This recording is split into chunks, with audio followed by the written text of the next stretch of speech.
First, we are going to tackle about proposition. What is proposition? A proposition is a declarative sentence that is either true or false but not both. If a proposition is true, then its truth value is true, which is denoted by capital T. Otherwise, if the truth value is false, then it is false, which is denoted by capital F. Declarative sentence means it is a fact or a point of view. And a declarative sentence is a sentence that makes a statement. In other words, it declares something. And these kinds of sentence is used to share information. For instance, as I said earlier, it is stating your point of view or a fact. And there is a note that a statement to be a proposition, it must be a declarative sentence. And it should have a truth value of either true or false, but not both true and false at the same time. So next, what is a compound proposition? It is a proposition formed from simpler proposition using logical connectors or some combination of logical connectors, and some logical connectors involving propositions P and or Q may be expressed as follows. So we can say that it is a compound proposition when it is not P, or it is P and Q, or it is small p or Q, or if it is if P then Q. We will tackle about that later. And it says here that where dot period stands for some proposition, a proposition is simple if it cannot be broken down any further into other component propositions. So if you can broken down the component or the proposition into other components, and that will become compound proposition. And a compound proposition is a combination of two or more declarative sentence. So here are some examples of the compound propositions. For the proposition 1, it is not the case that square root of 2 is irrational number. And proposition 2, either logic is fun and interesting or it is boring. Proposition number 3, if you study hard, then you will get good grades. And proposition number 4, if you are more than 6 years old, then you are entitled to a senior citizen's card. And if you are entitled to a senior citizen's card, then you are more than 60 years old. And we will tackle about on how that became an example of a compound proposition.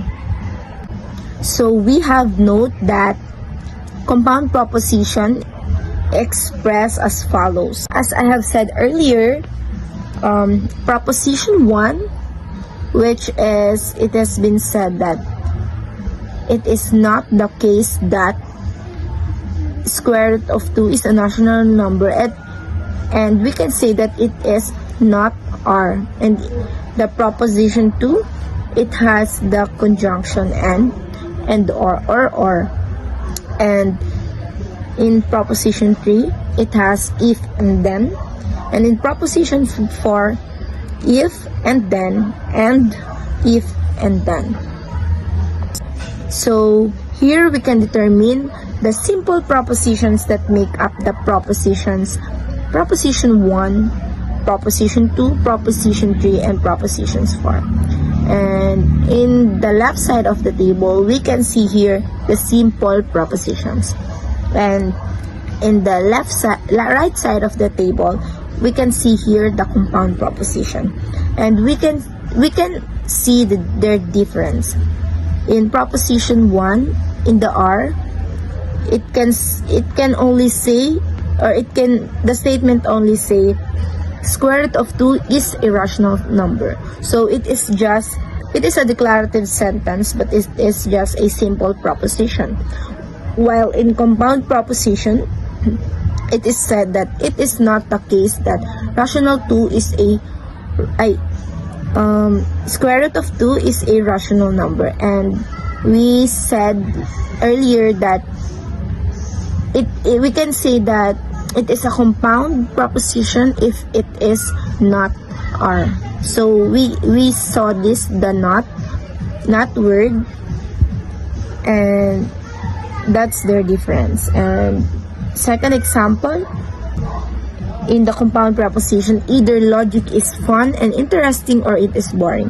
And in simple components, we can just say that logic is fun, logic is interesting, and logic is boring. Oh, so that's their differences. And it is the same as to the third example. We have the if and then in the compound proposition. Kinds of hypothetical proposition. So there are three kinds of hypothetical proposition. The first one is conditional, the third one is disjunctive, and the last is conjunctive. So yung una is conditional proposition. So there are two components of conditional proposition. The first one is antecedent implicans. It is generally introduced by word if and contains the condition. The second is consequent implicate, or expresses the statement that follows the acceptance of condition. Example, if a man is farsighted, he needs eyeglasses. Number 2, if a dry weather continues, the harvest will be poor. So yung number 1 example is, if a man is farsighted, he needs eyeglasses. Ayun yung antecedent implicans. And yung he need eyeglasses, ayun yung consequence or implicate. Yung number 2 explanation naman ay example, if a dry weather continues, the harvest will be poor. So yung antecedent implicans doon is yung if the dry weather continues. The next, yung consequent implicate naman ay naman yung the harvest will be poor. So the second one is disjunctive proposition. So ito daw yung subject or predicate consists of part. Disjunctive proposition. So ito yung subject or predicate consists of part which exclude each other. So sometimes called an either or statement due to its construction. A part of disjunction are called disjuncts or alternants. So yung proper, ito yung perfect, complete, strict. It is either raining or not raining. The improper naman yung imperfect or incomplete. Jose is either sitting or writing. So yung broad naman, ito naman yung either my sister or I will go. So example, a body is either in motion or arrest. Proper kasi meron siyang ayun. A man is either married or unmarried. Proper. An individual is either honest or dishonest. Proper. Either Pedro or Juan is dishonest. Improper or broad. Either Pedro or Juan is dishonest, or ito yung improper or broad. Tapos Jose is either sitting or writing. Improper or broad. Either my sister or I will go. Improper or broad. The last is conjunctive proposition.